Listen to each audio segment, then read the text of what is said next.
Bismillahi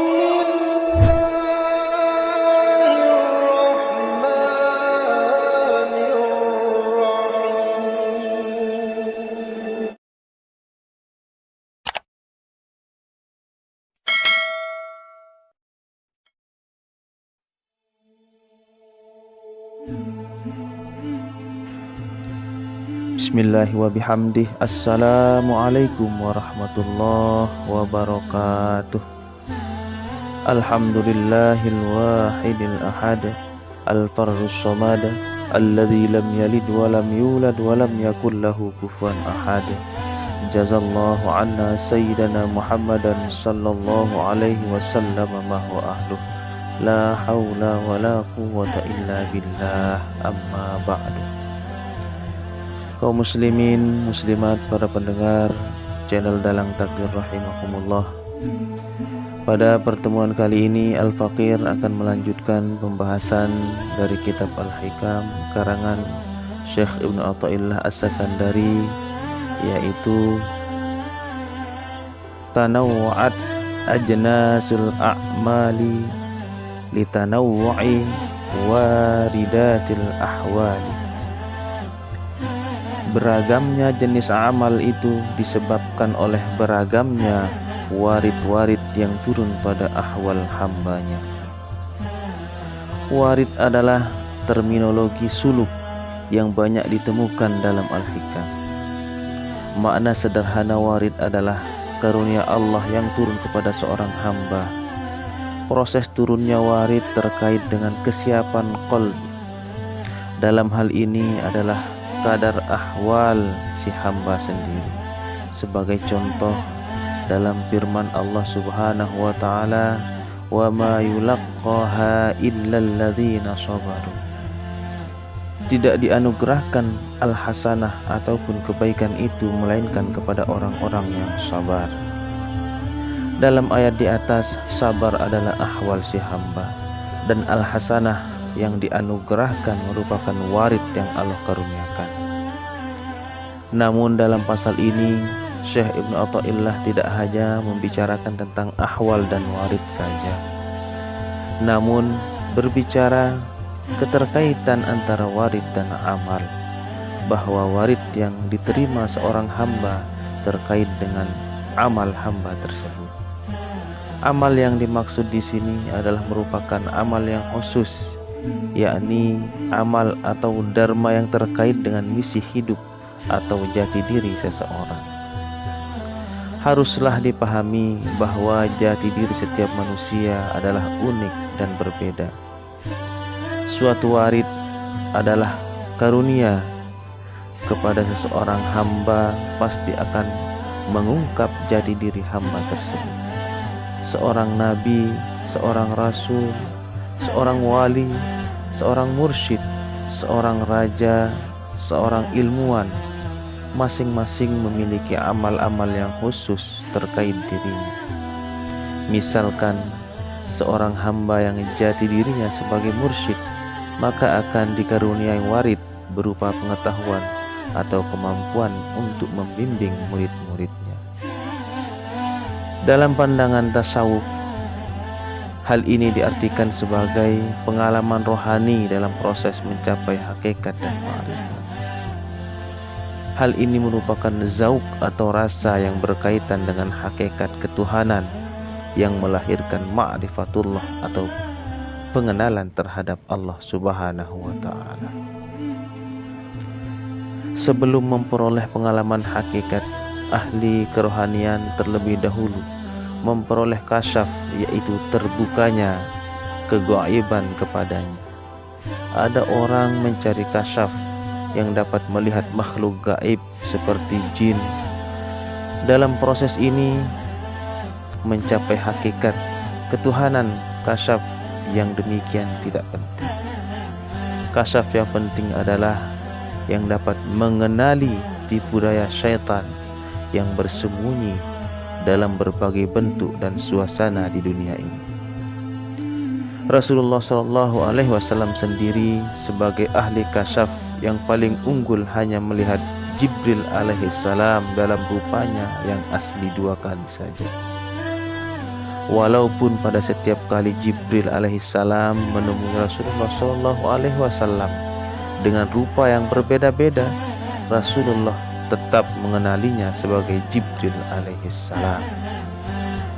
Bila seseorang ahli kerohanian memperoleh kasyaf, maka dia telah bersedia untuk menerima kedatangan hal atau zauq, yaitu pengalaman kerohanian tentang hakikat ketuhanan.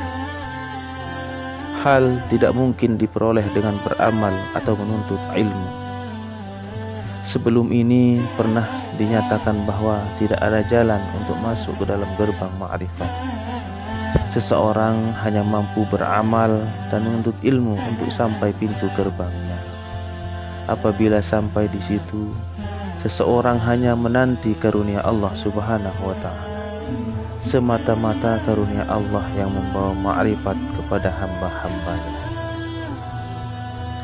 Ada orang yang memperoleh hal sekali saja dan dikuasai oleh hal dalam waktu yang tertentu saja, dan ada juga yang terus-menerus di dalam hal. Hal yang terus-menerus atau berkekalan dinamakan wisal, yaitu penyerapan hal secara terus-menerus, kekal atau baqo. Orang yang mencapai wisal akan terus hidup dengan cara hal yang terjadi. Hal-hal atau ahwal dan wisal bisa dibagi menjadi 5 macam. Yang pertama adalah abid. Abid adalah orang yang dikuasai oleh hal atau zauq yang membuat dia merasakan dengan sangat bahwa dirinya hanyalah seorang hamba yang tidak memiliki apa-apa dan tidak mempunyai daya dan upaya untuk melakukan sesuatu. Kemudian yang kedua adalah asyikin. Asyikin ialah orang yang memandang sifat keindahan Allah Subhanahu wa Ta'ala, rupa, bentuk, warna dan ukuran tidak menjadi soal kepadanya, karena apa saja yang dilihatnya menjadi cermin yang dia melihat keindahan serta keelokan Allah Subhanahu wa Ta'ala di dalamnya. Kemudian yang ketiga adalah muttakhaliq. Muttakhaliq adalah orang yang mencapai yang hak dan bertukar sifatnya.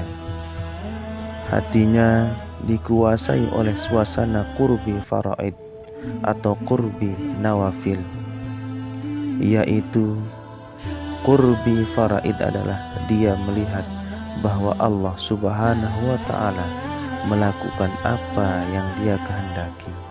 Perbuatan dia sendiri adalah gerakan Allah Subhanahu wa Ta'ala, dan diamnya juga adalah gerakan Allah Subhanahu wa Ta'ala. Kemudian qurbi nawafil ialah berbuat dengan izin Allah Subhanahu wa Ta'ala, karena Allah Subhanahu wa Ta'ala memberikan kepadanya untuk berbuat sesuatu.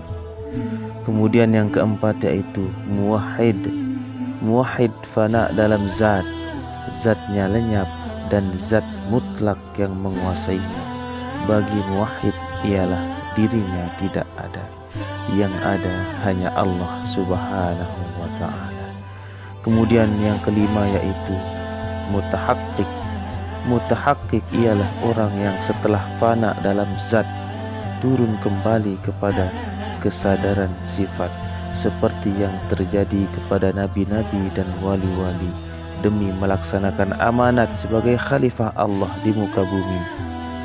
Dalam kesadaran zat, seseorang tidak keluar dari khalwatnya dengan Allah Subhanahu wa Ta'ala dan tidak peduli tentang keruntuhan rumah tangga dan kehancuran dunia seluruhnya. Sebab itu, orang yang demikian tidak boleh dijadikan pemimpin. Dia mesti turun kepada kesadaran sifat, barulah dia boleh menjadi pemimpin orang lain. Orang yang telah mengalami kefanaan dalam zat kemudian disadarkan dalam sifat adalah benar-benar pemimpin yang dilantik oleh Allah Subhanahu wa Ta'ala menjadi khalifahnya untuk memakmurkan makhluk Allah Subhanahu wa Ta'ala dan memimpin umat manusia menuju jalan yang diridhoi oleh Allah Subhanahu wa Ta'ala. Orang inilah yang menjadi ahli ma'rifat yang sejati, ahli hakikat yang sejati, ahli torekoh yang sejati, dan ahli syariat yang sejati, berkumpul padanya dalam satu kesatuan yang menjadikan dirinya insan rabbani. Wallahu a'lam.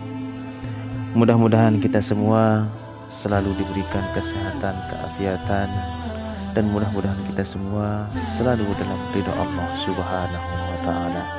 Apabila ada kekurangan, kekhilafan, itu semata-mata kebodohan dari al-fakir pribadi, dan apabila ada kelebihan, faedah yang dapat diambil, itu adalah datangnya dari Allah Subhanahu wa taala. Wallahul muwaffiq wal hadi ila sabilir rasyad. Wassalamualaikum warahmatullahi wabarakatuh.